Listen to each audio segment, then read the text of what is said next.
इसमें Allahabad high court exam से related एक अगला प्रैक्टिस सेट, जो कि ये बार बार रहेगा। इसके पहले इसी चैनल पर 11 प्रैक्टिस सेट अपलोड किए जा चुके हैं। चलिए वीडियो को स्टार्ट करेंगे। इसमें हिंदी, इंग्लिश और जीएस से संबंधित 75 क्वेश्चन देखेंगे और स्टार्ट करेंगे हिंदी सेशन से। पहला क्वेश्चन देखेंगे, निम्नलिखित में से किस विकल्प में सभी शब्द पुल्लिंग है? पुल्लिंग शब्द बताना है, किस ऑप्शन में है। पहला है ऑप्शन हार, पायल, पुखराज। नेक्स्ट है हीरा, मोती, मणि। फिर है कौवा, खरगोश, मंडल और अगला है नथ, मूंगा और पन्ना। इसमें हमें बताना है किस ऑप्शन में सभी शब्द पुल्लिंग है। तो कौवा, खरगोश और मंडल ये सभी शब्द हो जाएंगे पुल्लिंग की श्रेणी में, ठीक है। बाकी सब स्त्रीलिंग में आ जाएंगे। तो ऑप्शन नंबर इसका सी करेक्ट रहेगा। फिर है निम्न में से पुल्लिंग शब्द का चयन करना है अगले क्वेश्चन में भी। तो इसमें कौन सा पुल्लिंग है? तो इसमें जो पहिया शब्द है ये पुल्लिंग है, ठीक है। ऑप्शन नंबर ए इसका करेक्ट हो जाएगा। बाकी पखावट, लिखावट और ये मझधार ये सब स्त्रीलिंग में आएगा। अगला क्वेश्चन देखेंगे, वचन बदलिए। वचन बदलना है, शब्द है हमारा लड़कियां। तो लड़की का अगर इसमें हम ये एक वचन में बदलना है तो लड़की हो जाएगा। तो ऑप्शन नंबर इसका करेक्ट हो जाएगा ए, लड़की हो जाएगा। गलती से लकड़ी नहीं कर देना, क्योंकि इसमें दोनों कंफ्यूजिंग शब्द हैं। लड़की, लड़कियां का बहुवचन लड़की, कोई इसमें वो बात नहीं है कठिन, लेकिन बस ये है कि जल्दबाजी में गलती से ये ऑप्शन ना टिक हो जाए। फिर अगला है, छा वर्ण किसके योग से बना है? छा जो कि है ये संयुक्त व्यंजन के अंतर्गत आता है। ये किसके मेल से बना हुआ है? तो ये का, नीचे हलंत और ये षटकोण वाला सा। तो ये बना है का प्लस सा से मिलकर, ठीक है, षटकोण वाला सा से। तो ऑप्शन नंबर इसका ए करेक्ट हो जाएगा इसका भी। फिर अगला क्वेश्चन है, व्याकरण की दृष्टि से प्रेम शब्द क्या है? तो व्याकरण की दृष्टि से जो प्रेम शब्द है ये हो जाएगा भाववाचक संज्ञा के अंतर्गत आएगा, ठीक है। ऑप्शन नंबर इसका क्या करेक्ट हो जाएगा? बी। फिर अगला क्वेश्चन है, यह मेरी पतंग है, रेखांकित का भेद बताना है। यह मेरी, तो जिसमें अंडरलाइन है इसमें बताना है ये क्या है। ये निश्चयवाचक सर्वनाम है कि निजवाचक सर्वनाम है कि प्रश्नवाचक है कि अनिश्चयवाचक है? तो ये हो जाएगा निश्चयवाचक सर्वनाम। यह मेरी पतंग है मतलब निश्चय ये मेरी पतंग है। तो ऑप्शन नंबर इसका ए करेक्ट हो जाएगा। सर्वनाम 6 प्रकार के होते हैं, उसमें से ये है कि निश्चयवाचक सर्वनाम, ठीक है। फिर नेक्स्ट क्वेश्चन है, कबीर कल बहुत सुंदर दिख रहा था। कबीर कल बहुत सुंदर दिख रहा था, उपरोक्त वाक्य में रेखांकित शब्द व्याकरण की दृष्टि से क्या है? ये सुंदर शब्द पूछ रहा है, ये क्या है? तो ये विशेषता बता रहा है कबीर की। तो ये विशेषण हो जाएगा। ऑप्शन नंबर डी करेक्ट हो जाएगा, ठीक है। तो सुंदर शब्द क्या है? ये विशेषण है। यदि इसमें अंडरलाइन इसमें सुंदर में ना दे करके बहुत में दे देता कि बहुत बताइए क्या है व्याकरण की दृष्टि से, तो ये विशेषण जो पार्ट है उसके ही अंतर्गत अंतर्गत ये हो जाएगा प्रविशेषण में। क्या हो जाएगा ये? प्रविशेषण में।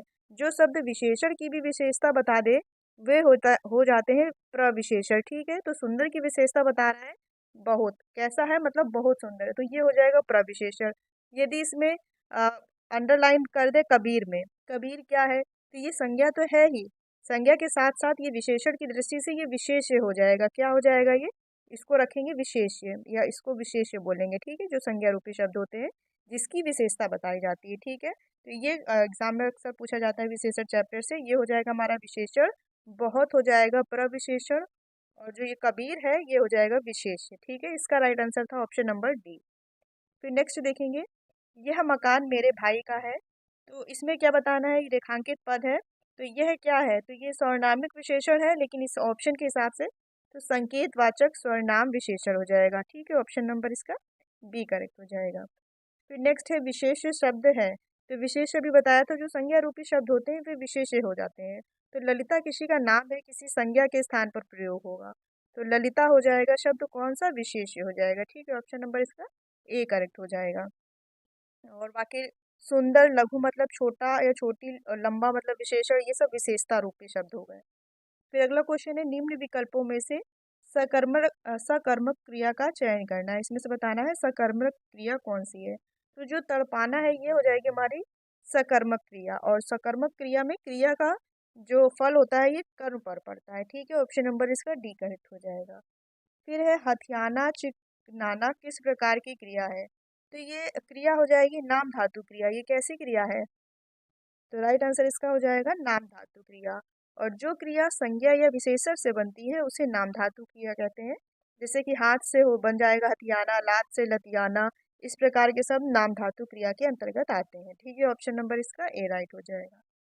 फिर नेक्स्ट क्वेश्चन है, हरि मोहन को रुपए देता है। रेखांकित शब्द में कारक का पता लगाना है। हरि मोहन को रुपए देता है, देखने में तो लग रहा है कि इसमें कर्म कारक होगा, क्योंकि कर्म की विभक्ति होती है कर्ता ने कर्म को, और इसमें मोहन को पूछ रहा है।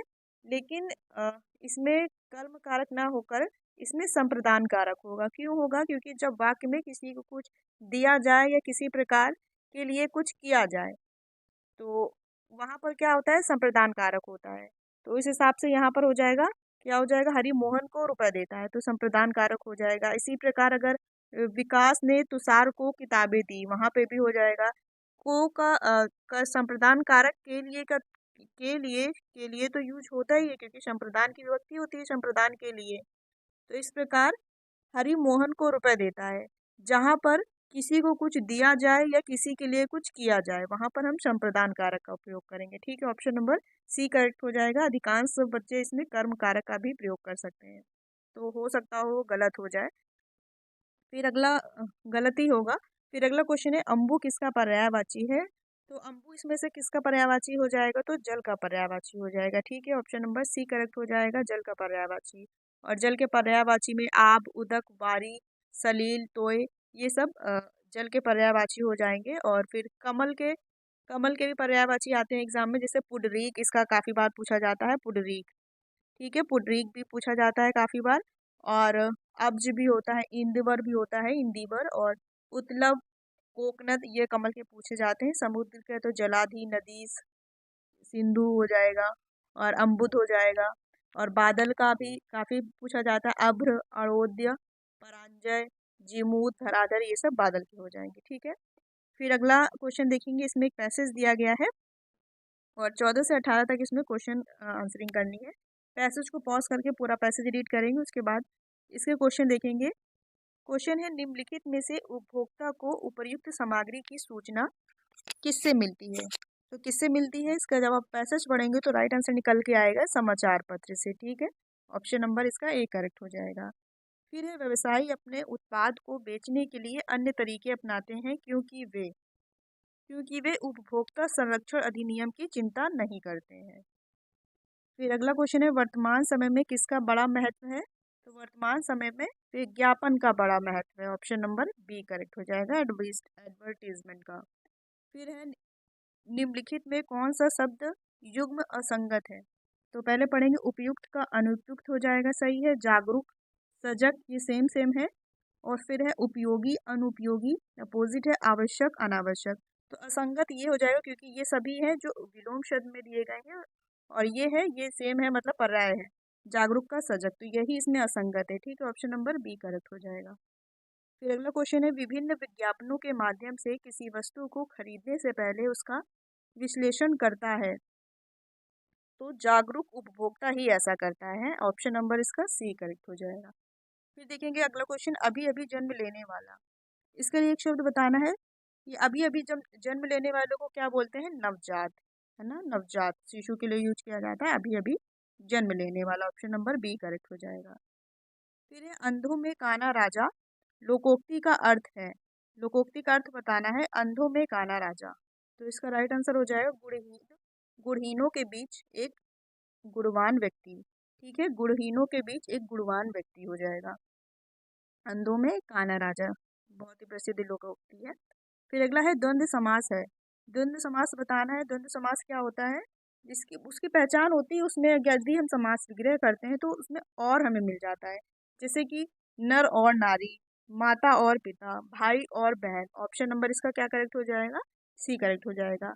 जिस समास में दोनों पद प्रधान हो, यहाँ पर दोनों पद प्रधान है तो वहां पर द्वंद्व समास होता है। ऑप्शन नंबर सी करेक्ट है इसका। फिर अगला क्वेश्चन देखेंगे, व्याकरण की दृष्टि से निम्नलिखित में से कौन सा वाक्य शुद्ध है? मेरे को आपका काम पसंद आया, वह आदमी अच्छा नहीं है, एक दूध का गिलास दो, प्रत्येक चित्र बुरे नहीं होते। तो उसमें जो व्याकरण की दृष्टि से जो शुद्ध वाक्य पूछा जा रहा है ये हो जाएगा, वह आदमी अच्छा नहीं है। वह आदमी अच्छा नहीं है। ठीक है, बोलने में ही सही लग रहा है। ऑप्शन नंबर इसका बी करेक्ट हो जाएगा। फिर है, निम्नलिखित शब्दों में से शुद्ध शब्द को पहचानिए। शुद्ध शब्द इसमें कौन सा लिखा हुआ है? आजीविका सही लिखा हुआ है। ऑप्शन नंबर इसका बी करेक्ट हो जाएगा, आजीविका। क्योंकि आशीर्वाद ऐसे नहीं लिखा जाता है, ये ऐसे लिखा जाता है सही तरीके से। अध्ययन में दो या बनते हैं और ऊनी में बड़ा ऊ होता है। ठीक है, ऑप्शन नंबर बी करेक्ट है। फिर अगला क्वेश्चन है, तरनी तनुजा तट तमाल तरुवर बहु छाए। ये तो बहुत ही पॉपुलर और बहुत ही छोटे से पढ़ते आ रहे हैं। इसमें कौन सा अलंकार है? इसमें अनुप्रास अलंकार है। ठीक है, इसमें ता वर्ण की आवृत्ति बार बार हो रही है। फिर अगला क्वेश्चन देखेंगे, दिए गए वाक्य में रिक्त स्थान भरने के लिए सबसे उपयुक्त शब्द का चयन करना है।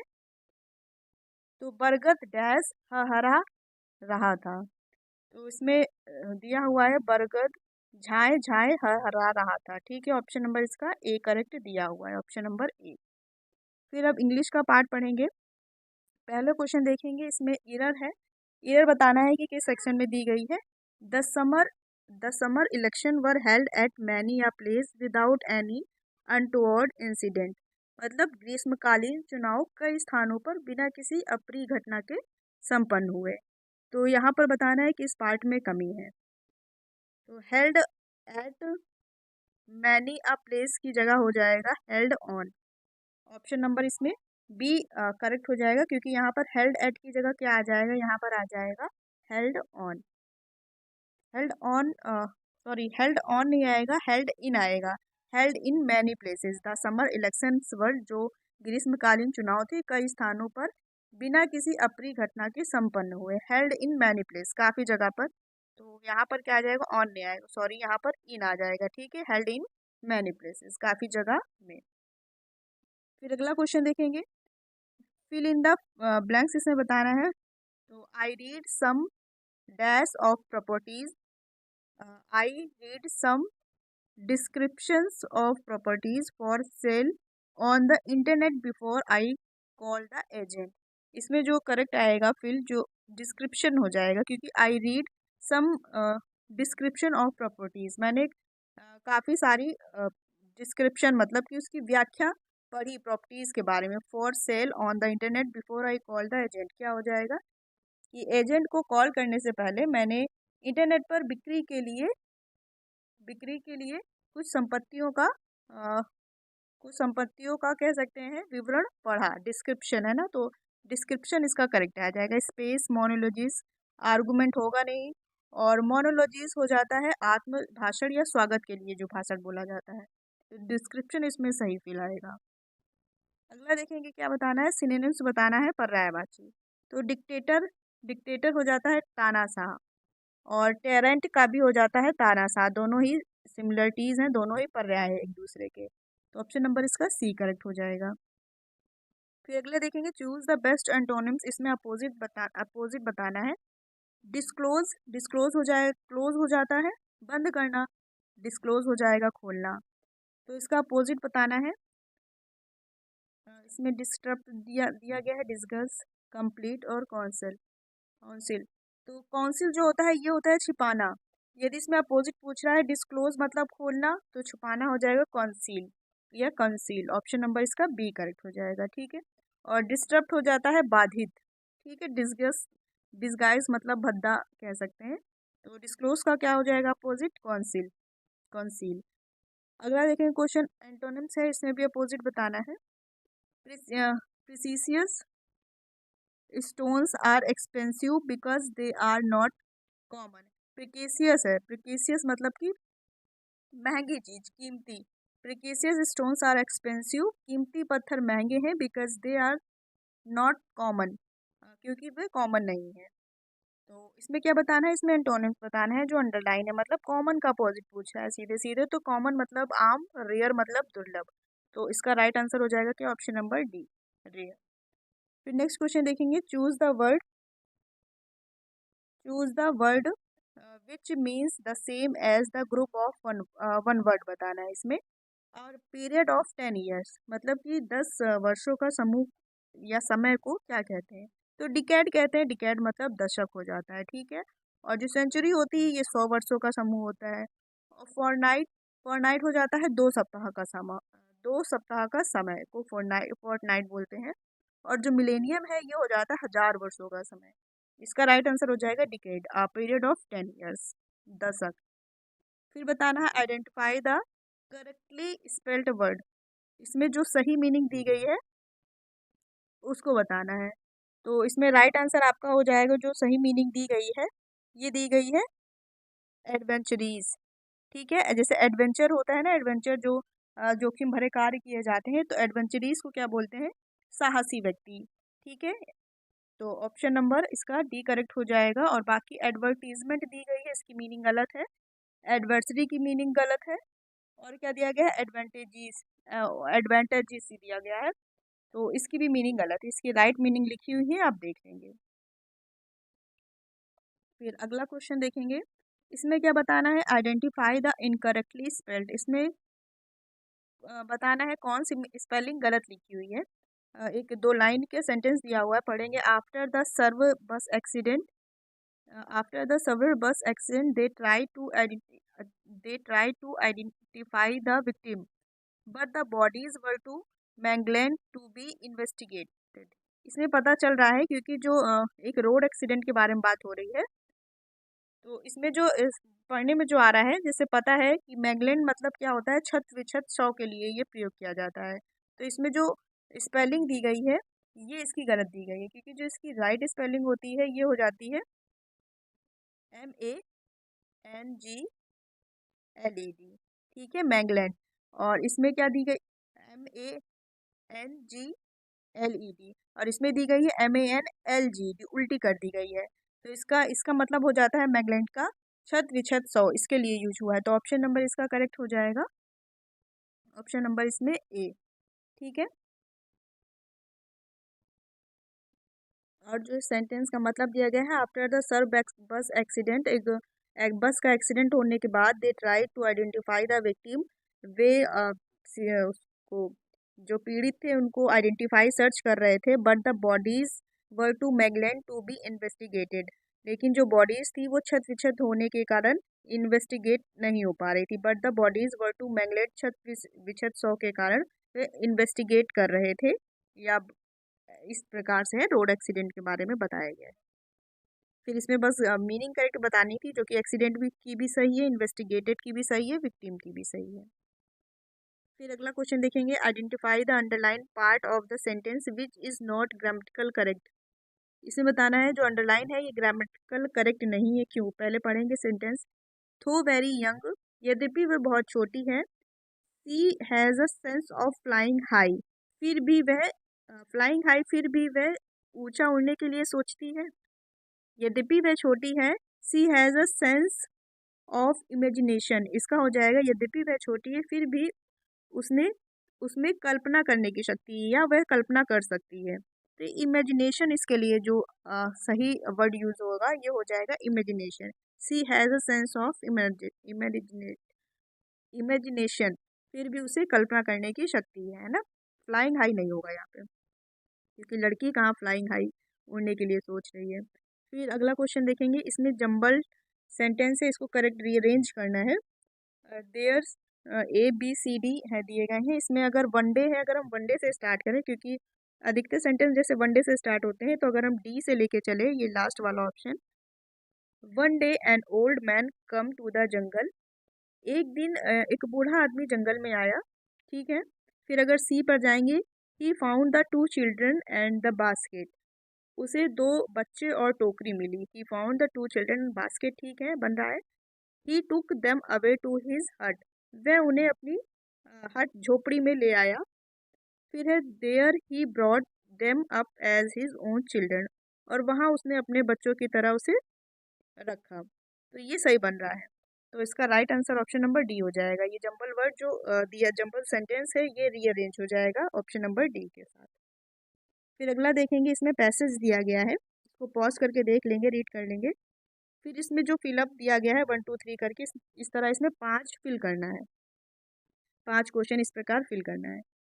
पहला देखेंगे, इसमें है select the most appropriate option to fill in the blanks. इसमें बताना है कौन सा आएगा। अगर पैसेज खोल लिया जाए, मार्केट वॉज हेल्ड, आप ऐसे रीड कर लेंगे यहाँ पर, इसको नीचे करके स्क्रीनशॉट लेके, market has held dash schedule, फिर dash the other side of the wall, इसमें पहला जो ऑप्शन दिया गया है, इसमें क्या चीज़ फिल आएगा? Market was held on schedule on the other side of the wall. तो इसमें पहले दूसरे दोनों में ऑन आएगा, क्योंकि जब इसका मतलब निकाला जाएगा, जैसे कि बता दें, इसमें तो राइट आंसर पहले तो इसका भी ऑन हो जाएगा और दूसरे वाले का भी ऑन हो जाएगा। अगर इस लाइन का मतलब देखा जाए, market was held on schedule, दीवार के दूसरी ओर निर्धारित समय पर बाजार लगा हुआ था, ये हो जाएगा। ठीक है। फिर है the two boys were not allowed to go to the market but they wanted to. दोनों लड़कों को बाजार जाने की अनुमति नहीं थी, लेकिन वे जाना चाहते थे, या वे दे वांटेड टू, वे देखना चाहते थे। फिर है this was a source of great dash of the boys. यह लड़कों के लिए बहुत चिढ़ का विषय था। अगर इसमें देखा जाए तो जो सेंटेंस में दिया गया है ये इरिटेशन, ये हो जाएगा इसमें करेक्ट फील। क्या हो जाएगा? इरिटेशन। फिर से पढ़ेंगे सेंटेंस को। थर्ड वाले में क्या था? This was a source of great irritation to the boys. ठीक है, इसमें थर्ड वाले में इरिटेशन हो जाएगा। फिर है the younger of the two had a kitchen. जो बिल्ली के बच्चे होते हैं ना, उन्हें किचन बोलते हैं। इसका क्या मतलब है? दोनों में से छोटे के पास एक बिल्ली का बच्चा था। फिर अगला है, क्या लिखा? She grew slowly but was the sweetest cat in the world. वह धीरे धीरे बड़ी हुई, लेकिन दुनिया की सबसे प्यारी बिल्ली थी। क्यूटेस्ट, ये sweetest cat in the world. फिर अंटिल वन इवनिंग, एक दिन, एक शाम, सी बिगेन टू, फिर इसमें क्या फिल आएगा भी देखेंगे ऑप्शन में। She began to dash around the house impatiently. देखेंगे फोर्थ वाले में क्या ऑप्शन दिया गया है। फोर्थ वाले में दिया गया है प्रॉल। जैसे कि क्या दिया गया है? प्रॉल। मार्च दिया गया है, स्लीप दिया गया है, ट्रोट दिया गया है। क्या था अभी पढ़ा हुआ था? वन इवनिंग, आप पॉज करके देख लेंगे। One evening she began to dash prowl around the house impatiently. Prowl मतलब होता है बेसब्री से। एक शाम वह बेसब्री से घर के चारों ओर घूमने लगी। इसमें इम्पेशेंसली का मतलब हो जाएगा बेसब्री से, प्रॉल मतलब हो जाएगा चारों ओर घूमने लगी। ठीक है। She began to prowl around the house impatiently, बेसब्री से वे घर के चारों ओर घूमने लगी। फिर क्या लिखा हुआ है? ठीक है, इसका राइट आंसर हो जाएगा प्रॉल, 39 का। फिर देखेंगे अगले में क्या दिया गया है। इम्पेशेंसली हो गया था the cat was off in the dark and the boy never saw the cat again. बिल्ली अंधेरे में चली गई और लड़कों ने बिल्ली को फिर कभी नहीं देखा। Never saw the cat again. फिर है ही वॉज डैश, जिसमें फिफ्थ भरना है। He was dash for a while. देख लेंगे ऑप्शन में क्या दिया गया है फिफ्थ वाले में। सेलेक्ट, अच्छा इसमें दिया गया है, इसमें क्या भरेंगे? He has dash for a while. वह कुछ देर के लिए क्या हो गई? गमगीन हो गई। इसमें आ जाएगा इनकॉन्सोलेशन, इनकॉन्सोलेबल। ऑप्शन नंबर इसमें डी फिल हो जाएगा। He was consolable for a while. वह कुछ देर के लिए गमगीन हो गई। ऑप्शन नंबर इसमें डी करेक्ट हो जाएगा। फिर अगला क्वेश्चन देखेंगे। इसमें बताना है अपोजिट वर्ड बताना है, एंटोनिम्स एक्टिव का। तो एक्टिव का इनएक्टिव हो जाएगा। ऑप्शन नंबर सी करेक्ट हो जाएगा। ठीक है, एक्टिव मतलब अ, जागरूक एक्टिव, और इनएक्टिव अपोजिट हो जाएगा इसका। फिर अगला क्वेश्चन है what was the past tense of forget. Forget मतलब भूलना। इसमें हमें क्या बताना है? पास्ट टेंस बतानी है। तो फॉरगेट क्या हो जाता है? फॉरगेट, फॉरगेट मतलब भूलना, तो उसका पास्ट फॉर्म हो जाएगा फॉरगेट, उसमें ओ लग जाएगा, FORGOT। ठीक है, क्या हो जाएगा? फॉरगेट, फिर फॉरगेट, फिर थर्ड फॉर्म हो जाएगी क्या हमारी? फॉरगेटन। तो इसमें राइट आंसर क्या आ जाएगा? Forget, forgot. ऑप्शन नंबर इसका डी करेक्ट हो जाएगा। फिर अगला देखेंगे, identify the noun whose form is in plural. बताना है प्लूरल में जो ऑलरेडी दिया गया है ऑप्शन में। पोटैटो सिंगुलर है, वल्केनो ज्वालामुखी भी सिंगुलर, प्रिंसेस पपीज। प्रिंसेस मतलब होता है परियां, तो जब इसमें परी होता है, प्रिंस का प्रिंसेस, ये ऑलरेडी प्लूरल नहीं है। जब हम इसमें ES और लगाएंगे तब ये जाएगा प्लूरल में। प्रिंसेस ऑलरेडी दिया गया है परी। इसमें पपीज राइट आंसर हो जाएगा, पपीज, क्योंकि पपीज का वाई हटा के IES लगा के इसको प्लूरल बना दिया गया है। ऑप्शन नंबर इसका बी करेक्ट हो जाएगा। फिर अगला, पपीज मतलब कुत्ते, कुत्ते के पिल्ले को बोलते हैं। फिर अगला क्वेश्चन है, इसमें क्या बताना है, विच हैज सिमिलर मीनिंग। ठीक है, मिलता जुलता मीनिंग बताना है। एम्बिशंस, एम्बिशंस मतलब कहते हैं लक्ष्य को, तो गोल हो जाएगा एम्बिशंस का सिमिलर मीनिंग। ऑप्शन नंबर इसका बी करेक्ट रहेगा। फिर है which of the following is not a consonant. Consonant इसमें कौन सा नहीं है, कौन सा नहीं है। वॉवल क्या होता है, ए ई आई ओ यू, तो ये तो वॉवल ही हो गया, मतलब कॉन्सोनेंट नहीं है। ऑप्शन नंबर इसमें डी करेक्ट हो जाएगा। ठीक है, फिर अगला क्वेश्चन देखेंगे, कंप्लीट द प्रोवर्ब। प्रोवर्ब मतलब कहावत, इसको फिल करना है। क्या इसमें आ जाएगा, a dash in the hand is worth two in a bush. ये कहावत जो होती है इसको इंग्लिश में क्या बोलते हैं, a bird in the hand is worth two in the bush. इस कहावत को क्या बोलेंगे, नो नो नगद ना तेरा उधार, a bird in the hand is worth two in the bush. ठीक है, तो इसमें बर्ड फिल आएगा। ऑप्शन नंबर इसका ए करेक्ट हो जाएगा, नो नगद ना तेरा उधार, ये कहावत है। फिर आइडेंटिफाई द मिस स्पेल्ड, गलत जो स्पेलिंग है देखने में ही पता चल रहा है, कारपेंटर, इसकी मीनिंग सी से शुरू होती है। ठीक है, ऑप्शन नंबर डी करेक्ट रहेगा। फिर इसमें बताना है, there is a cat dash in the room, proposition fill करनी है। There is a cat dash in the room ही होगा, इन फिल हो जाएगा, इन मतलब में, एक बिल्ली रूम में थी, तो ऑप्शन नंबर इसका क्या करेक्ट हो जाएगा, ऑप्शन नंबर ए इसका करेक्ट हो जाएगा। ठीक है, फिर अगला क्वेश्चन है, चूज द अपोजिट बताना है, एडवांटेज का लाभ, फिर इसका हो जाएगा हानि, डिसएडवांटेज। ऑप्शन नंबर इसका डी फिल हो जाएगा करेक्ट। फिर अगला क्वेश्चन देखेंगे, चूज द वर्ड विच है सिमिलर। सिमिलर मतलब पर्यायवाची टाइप में, मतलब मिलता जुलता वर्ड बताना है। ब्राइट चमकीला, शाइनी हो जाएगा, शाइनी या शिनी, ऑप्शन नंबर ए करेक्ट हो जाएगा। डिम डल तो अंधकार, क्लाउडी तो बादल से हो जाएगा, ऑप्शन नंबर इसमें ए करेक्ट हो जाएगा। अब हम इसमें जीएस के क्वेश्चन पढ़ेंगे, जीएस के क्वेश्चन देखेंगे 25। आईसीसी पुरुष टी20 विश्व कप 2024 का खिताब किस देश ने जीता था, तो किस देश ने जीता था, तो राइट आंसर इसका हो जाएगा ऑप्शन नंबर ए, भारत ने। भारत ने दक्षिण अफ्रीका को हराकर जीता था। ठीक है, ऑप्शन नंबर ए इसका करेक्ट हो जाएगा।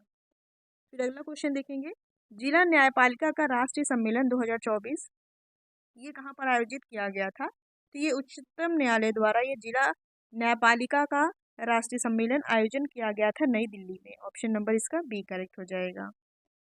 फिर है, नवंबर 2023 में किसे केंद्रीय सूचना आयोग के नए मुख्य सूचना आयुक्त के रूप में नियुक्त किया गया है, तो ये नए मुख्य सूचना आयुक्त के रूप में नियुक्त किया गया है हीरा लाल सामरिया को। इंपॉर्टेंट क्वेश्चन है, right answer option number C correct हो जाएगा। ठीक है, फिर नेक्स्ट क्वेश्चन है, भारत सरकार की अन्नपूर्णा योजना का उद्देश्य क्या है, तो जो अन्नपूर्णा योजना का उद्देश्य है वरिष्ठ नागरिकों को खाद्यान्न उपलब्ध कराना। ऑप्शन नंबर इसका बी करेक्ट हो जाएगा।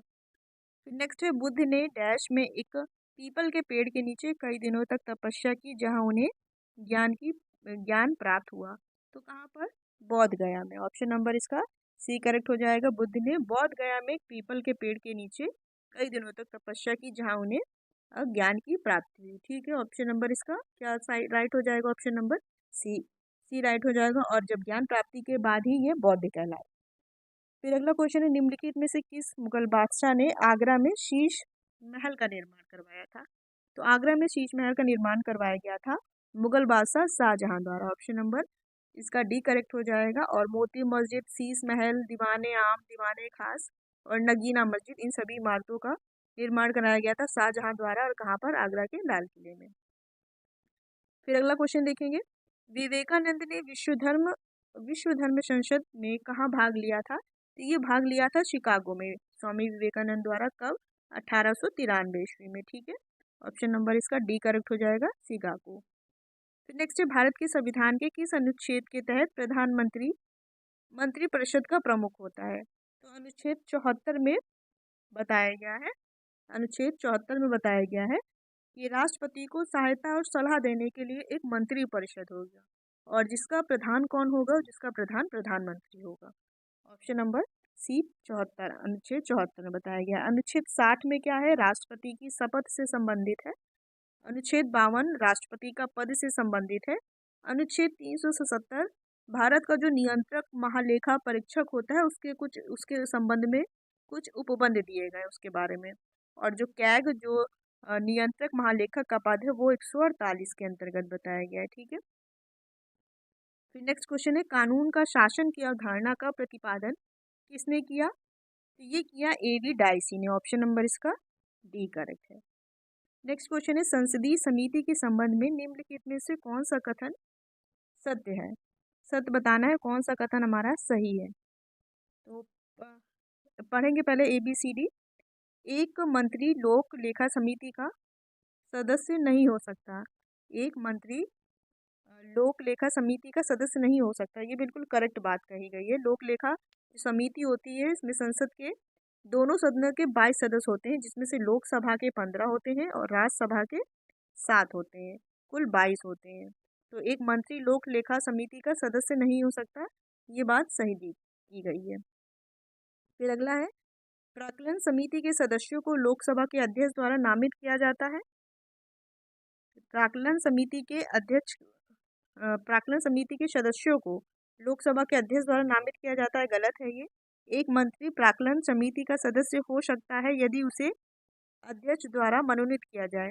इसमें कह रहा था कि सदस्य नहीं हो सकता है और इसमें कह रहा है सदस्य हो सकता है, तो ये बात जब सही है तो ये वाली बात तो गलत ही हो जाएगी। फिर सार्वजनिक उपक्रमों की समिति के सदस्य का कार्यकाल 2 वर्ष का होता है, नहीं 1 वर्ष का होता है, तो ये भी गलत है। तो इसमें राइट आंसर हो जाएगा, जिसमें केवल ऑप्शन नंबर ए दिया गया है, ऑप्शन नंबर डी। ठीक है, फिर अगला क्वेश्चन देखेंगे, उच्च न्यायालय के न्यायाधीश की सेवानिवृत्ति की आयु कितनी होती है? तो कितनी होती है?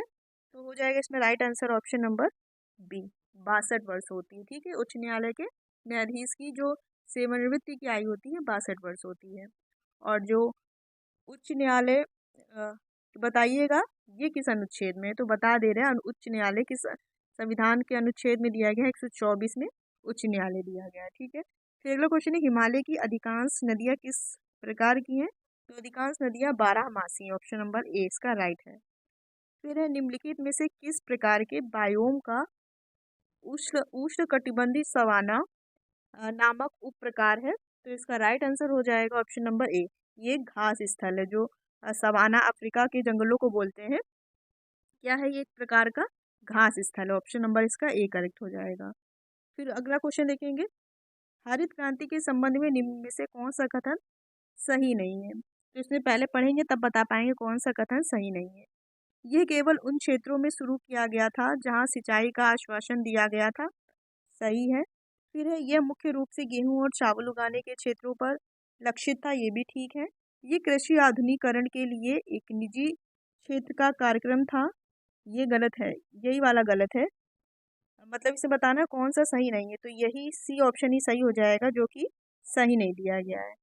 फिर है, ये अंतर्राष्ट्रीय एजेंसियों द्वारा वित्त पोषित था, तो ये भी कथन एकदम सही है, इसमें सही नहीं पूछा गया था, तो इसका राइट आंसर हो जाएगा ऑप्शन नंबर सी, जो कि सही नहीं दिया गया है। ठीक है, फिर अगला क्वेश्चन देखेंगे, निम्नलिखित में से कौन सा राज्य भारत में कोयले का उत्पादन नहीं करता? तो छत्तीसगढ़, झारखंड और उड़ीसा करता है, गुजरात कोयले का उत्पादन नहीं करता, ऑप्शन नंबर डी करेक्ट है।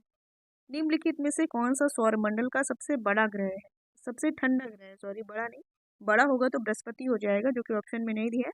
इसमें पूछा गया सबसे ठंडा, ठंडा हो जाएगा Neptune, option number B correct हो जाएगा। नेपच्यून मतलब वरुण, वरुण को बोलते हैं। ठीक है, और ये सूर्य से बिल्कुल दूरी पर होने के कारण इसे ठंडा ग्रह कहा जाता है, ऑप्शन नंबर बी करेक्ट रहेगा।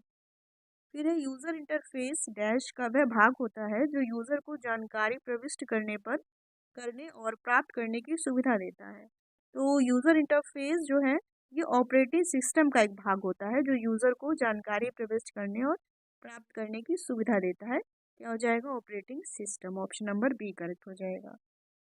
फिर नेक्स्ट क्वेश्चन है, सजीवों का शरीर सूक्ष्म इकाइयों से बनता है जो डैश कहलाती है, क्या कहलाती है? कोशिकाएं कहलाती हैं, ऑप्शन नंबर डी करेक्ट है इसका। फिर है, रक्त पट्टिकाणु प्लेटलेट्स को डैश के नाम से भी जाना जाता है, तो इसको थ्रैम्बोसाइट्स के भी नाम से जाना जाता है। ठीक है, प्लेटलेट्स को, ऑप्शन नंबर सी इसका राइट है। फिर है, विशेष रूप से उमस भरी गर्मी के दौरान शरीर से निकलने वाली दुर्गंध पसीने पर डैश की क्रिया के कारण होती है, तो जीवाणुओं की क्रिया के कारण होती है। ठीक है, ऑप्शन नंबर इसका बी करेक्ट हो जाएगा। फिर नेक्स्ट क्वेश्चन देखेंगे, प्राकृत स्रोत अम्ल का निम्नलिखित में से कौन सा युग्म सही सुमेलित नहीं है, देखेंगे पहले। संतरा साइट्रिक अम्ल सही है, सिरका एसिटिक अम्ल भी सही है, और दही में क्या होता है, लैक्टिक अम्ल, ये भी सही है, और इमली, इमली में टार्टरिक अम्ल होता है, तो इमली गलत हो जाएगा। इसमें कौन सा कोई युग्म सुमेलित नहीं है, ठीक है, इमली, क्योंकि इमली में टार्टरिक अम्ल होता है। तो इसमें दिया गया है लेकिन ऑक्जेलिक, तो right answer option number D correct हो जाएगा। फिर नेक्स्ट क्वेश्चन देखेंगे। मुक्त बाजार अर्थव्यवस्था का एक महत्वपूर्ण पहलू है। मुक्त बाजार अर्थव्यवस्था का एक महत्वपूर्ण पहलू है, इसका राइट आंसर हो जाएगा पूंजीवाद। मुक्त बाजार अर्थव्यवस्था पूंजीवाद का एक महत्वपूर्ण पहलू है, मतलब कह सकते हैं सरकार का कोई नियंत्रण या हस्तक्षेप नहीं होता है इनमें। ऑप्शन नंबर सी करेक्ट हो जाएगा। फिर है लाई हरोबा निम्नलिखित, लाई हरोबा भारत के निम्नलिखित शास्त्रीय नृत्यों में किसका प्रारंभिक रूप है। ये मणिपुर से संबंधित है, ऑप्शन नंबर बी करेक्ट हो जाएगा। मणिपुरी जो शास्त्रीय नृत्य इससे संबंधित है लाई हरोबा। फिर है भारत के किस धार्मिक समूह के लोग नवरोज उत्सव या पर्व को मनाते हैं। तो जो पारसी समुदाय होता है, ये लोग जो नवरोज है इसको नववर्ष के रूप में मनाते हैं, नवरोज उत्सव को। तो ऑप्शन नंबर बी करेक्ट हो जाएगा, पारसी। फिर नेक्स्ट और लास्ट क्वेश्चन है जीएस का। विश्व पर्यावरण दिवस हर वर्ष डैश को आयोजित किया जाता है, तो सबको पता होगा 5 जून को विश्व पर्यावरण दिवस मनाया जाता है। ऑप्शन नंबर सी करेक्ट हो जाएगा। आगे के 25 क्वेश्चन ये हो जाएंगे मैथ के, जो कि आपको पीडीएफ इसका टेलीग्राम चैनल पर दे दिया जाएगा विद आंसर सीट और मैथ सोल्यूशन के साथ। तो दोस्तों वीडियो कैसा लगा बताइएगा, अगर वीडियो अच्छा लगा हो तो लाइक कीजिएगा, और मिलते हैं आपके साथ अगले वीडियो में।